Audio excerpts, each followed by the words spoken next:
இது மகிமை நேரம். ஆண்டவரும் உலக ரட்சகருமாய் இருக்கிற இயேசு கிறிஸ்துவின் ஈடு இணையற்ற பரிசுத்த நாமத்தில் என் அன்பின் வாழ்த்துக்கள். இங்கே யாத்ராகமத்தின் புஸ்தகம் 15ஆம் அதிகாரம் அதனுடைய 26ஆம் வசனத்தினுடைய கடைசியை வாசித்து பார்ப்பீர்கள் என்று சொன்னால், நானே உன் பரிகாரியாகிய கர்த்தர். அது மட்டும் இல்ல, நீங்க வாசித்து பார்த்தீங்கன்னா நீங்க சொல்லப்பட்டிருக்கும், நம்மை குணமாக்குகிற கர்த்தர், பரிகாரியாகிய கர்த்தர், நம்மை குணமாக்குகிற, நம்மை குணப்படுத்துகிற கர்த்தர் யெகோவா ரஃபா. அவரை குறித்து வேதம் தெளிவாய் சொல்லுகிற யெகோவா ரஃபா, நம்மை குணமாக்குகிற கர்த்தர். அதான் புதிய ஏற்பாட்டில் அந்த குணமாக்குகிற கர்த்தர் நேரடியா வந்து மனிதர்களை குணமாக்கினார். பழைய ஏற்பாட்டின் காலத்துல ஒருத்தனுக்கு ஒரு நோய் இருக்கு அப்படின்னா அவன் ஆசாரியன் இடத்துல காண்பிக்கணும். ஆசாரியன் தான் அவனுக்கு என்ன நோய்ங்கிறத டிசிஷன் எடுக்க முடியும். ஒருத்தனுக்கு குஷ்டரோகம் வந்துட்டு பழைய ஏற்பாட்டின் காலத்துல அது தீராத நோய், அவன் கொண்டு போய் ஆசாரியன்ட்ட காண்பிப்பான். ஆசாரியத்தை பார்ப்பான், ஆமா குஷ்டரோகம், பாளையத்தை புறம்பாயிரும், பாளையத்தை விட்டு வெளியனுப்பிடும், பாளையத்தை விட்டு புறம்பாக்கப்படுவான். ஆசாரியன் தான் டிசிஷன் எடுப்பார். ஆனா அதுக்கு பழைய ஏற்பாட்டின் காலத்துல சுகமானதற்கு ஒரே ஒரு நபரை மட்டும்தான் நம்ம பார்க்க முடியும். மிரியாமும் ஆரோனும் மோசே ஜெபித்த பொழுது மிரியாம் சுகமானாள். மிரியாம் குஷ்டரோகியா மாறினா, பாளையத்தை விட்டு புறம்பா போனா, மோசே தேவ மனிதனாய் இருக்கிற மோசே அவளுக்காக விண்ணப்பம் பண்ணனால கர்த்தர் அவளை கொண்டு வந்தார் மீண்டும் பாளையத்துக்குள்ள. மற்றபடி இந்த நோய்கள் வந்து யாரும் குணமானதாக இல்லை. ஆனால் புதிய ஏற்பாட்டிலே இயேசு கிறிஸ்து இப்ப ஏற்பட்ட நோயுடையவனை குணமாக்கி சொல்றான், நீ உனக்கு ஆசாரியன் போய் காண்பி, அவன் டிசிஷன் எடுக்கட்டும், நீ சுகமாயிட்டேன்னு சொல்லி. இன்னைக்கு நம்முடைய வாழ்க்கையிலே வியாதி வந்த உடனடியாக முதலாவது நாம் எங்கே சொல்லுகிறோம்? டாக்டர்கிட்ட போகணும். நான் இல்லைன்னு சொல்லல, அதுதான் டாக்டர் இருக்காரு. டாக்டர்கிட்ட போறதுக்கு மேல ஆண்டவர்கிட்ட போகணுங்க. ஒரு வியாதியின் அறிகுறி தெரியுதா, ஆண்டவரே எனக்கு இப்படி ஒண்ணு வந்திருக்கு ஐயா, எனக்கு இறங்கும் ஐயா, எனக்கு உதவி செய்யும் ஐயா, அப்படி கேட்ட ஆண்டவர் உதவி செய்வார். ஆனா இன்னைக்கு நிறைய பேர் இருக்காங்க, எப்பவும் வியாதி தான் அவங்களுக்கு, சரீரத்துல எப்பவும் ஒரே வியாதி வியாதி வியாதி வியாதி வியாதி வியாதி வியாதின்னு சொல்லிக்கிட்டே இருப்பாங்க. எனக்கு அது செய்து, எனக்கு அப்படி செய்து, எனக்கு இப்படி செய்து, எனக்கு அது பண்ணுது, எனக்கு இது பண்ணுது.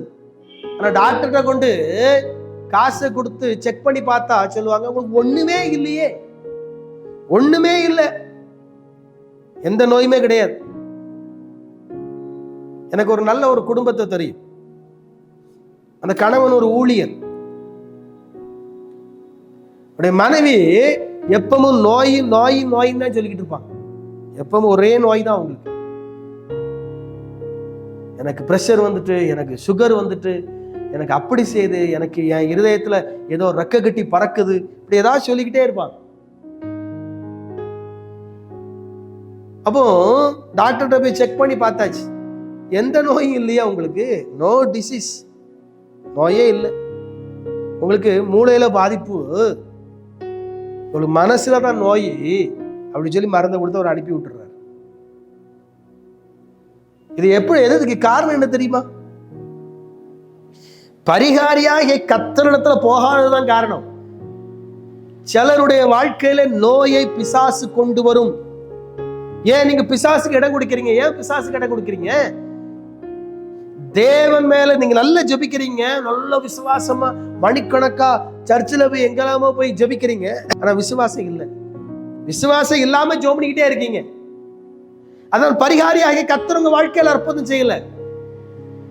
நீங்க விசுவாசம் இல்லாம மணிக்கணக்கா ஜெபம் பண்ணி வேஸ்ட். அப்படி ஜெபம் பண்ணாதீங்க, விட்டுருங்க. அதை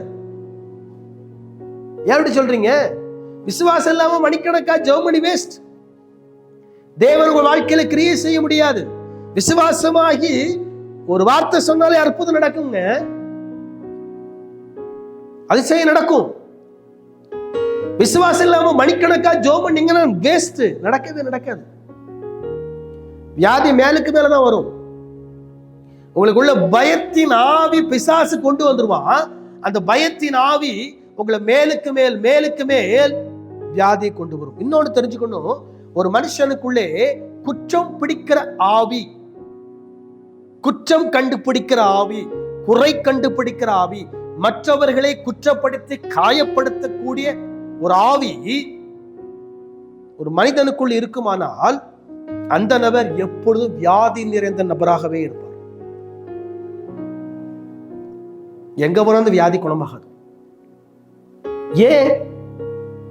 குற்றப்படுத்துகிற வேலை பிசாசனுடைய வேலை, ஆண்டோடைய பிள்ளைங்களுடைய வேலை கிடையாது. ஒரு மனுஷனை எப்பவும் குற்றப்படுத்தி காயப்படுத்தி காயப்படுத்தி கொண்டே இருப்பது பிசாசனுடைய வேலை. அப்பொழுது ஒரு மனுஷன் இன்னொரு மனுஷனை குற்றப்படுத்தி காயப்படுத்திக்கிட்டே இருக்கான் அப்படின்னா அந்த மனுஷன் செய்யற சின்ன காரியத்தை கூட பெரிய காரியமாக்கி, தப்பே செஞ்சிருக்க மாட்டாங்க, ஆனா அவங்க தப்பா கிரியேட் பண்ணி பெரிய காரியமா கிரியேட் பண்ணி பேசுவாங்க.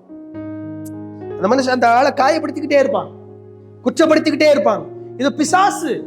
பிசாசு தான் குற்றப்படுத்தும். அவங்களுக்குள் பிசாசு குடிக்கொண்டிருக்கிறான். பைபிள் வாசிப்பாங்க, ஜெபம் பண்ணுவாங்க, ஊழியம் செய்வாங்க, எல்லாம் செய்வாங்க, ஆனால் உள்ள ஒரு ஆவி இருக்கு, அது குற்றப்படுத்திக்கிட்டே இருக்கு, மற்றவங்களை குறை சொல்லிக்கிட்டே இருக்கு, மற்றவங்களுடைய குற்றத்தை கண்டுபிடிச்சுக்கிட்டு. ஆனா நீங்க இதை செஞ்சுக்க தப்புன்னா ஏத்துக்கிட மாட்டாங்க. இல்ல, நான் நல்லவா, நான் நல்லவே, நான் தப்பை செய்ய மாட்டேனே, நான் பெரிய பரிசுத்தம், நான் தவறை செய்யலங்க, செய்ய மாட்டாங்க. ஏன்னா உங்களுக்குள்ள இருக்கிற அந்த ஆவி மற்றவர்களை தான் குற்றப்படுத்தும், உங்கள் தவறை ஒத்துக்கொள்ள வைக்காது. ஏன்னா நீங்கள் அந்த ஆவியினாலே நடத்தப்படுகிறீர்கள். அந்த ஆவினால் நடத்தப்படுறதுனால பரிகாரியாக இருக்கிற கர்த்தர் உங்களுக்கு உதவி செய்ய முடியாது. அந்த ஆவி உங்களை விட்டு வெளியே போனா மட்டும்தான் பரிகாரியாக இருக்கிற கர்த்தர் உங்களுக்கு உதவி செய்ய முடியும். ஒரு ஆள் உங்களை குற்றப்படுத்திக்கிட்டே காயப்படுத்திக்கிட்டே கல் நிறுத்திக்கிட்டே இருக்காரா, தெரிஞ்சுக்கிடுங்க, அந்த ஆளுக்குள்ள இருக்கிற அல்லது அந்த நபருக்குள்ள இருக்கிற அந்த ஒளியின் தூதன் வேஷம் வஞ்சிக்கிற ஆவி வெளியேறுவதற்கு ஜெபியுங்கள். அப்படி ஜெபம் பாருங்க, மாறிடுவாங்க. அந்த குற்றப்படுத்துகிற ஆவி அவர்களை விட்டு வெளியேறிவிடும், அந்த குறை சொல்லுகிற ஆவி அவர்களை விட்டு வெளியேறிவிடும். ஏன்? வேதத்துல ஆதாரம் இருக்குங்க. பிசாசனுடைய வேலை குற்றப்படுத்தி கொண்டே இருப்பதனுடைய வேலை. இன்னைக்கு நாம் யாரால் நடத்தப்படுகிறோம்? பரிகாரியாகிய கர்த்தர் நம்முடைய வாழ்க்கையில் அற்புதம் செய்கிறாரா? தலைகளை தாழ்த்தி ஜெபிப்போம். அன்பின் ஆண்டவரே, உமக்கு ஸ்தோத்திரம். பரிகாரியாகிய நீர் நம்முடைய வாழ்க்கையில் அற்புதம் செய்ய முடியாது ஜெபிக்கிறோம். இந்த மகிமையான நிகழ்ச்சியை பார்த்துக் கொண்டு ஒருவரை ஆசீர்வதி, இதை நடத்துகிற தேவதாசனை ஆசீர்வதி, இந்த ஊழியத்திற்கு உதவி செய்கிற எல்லாரையும் கர்த்தர் ஆசீர்வதித்து வைத்து இயேசுவின் நாமத்தில் ஜெபிக்கிறோம் பிதாவே, ஆமென்.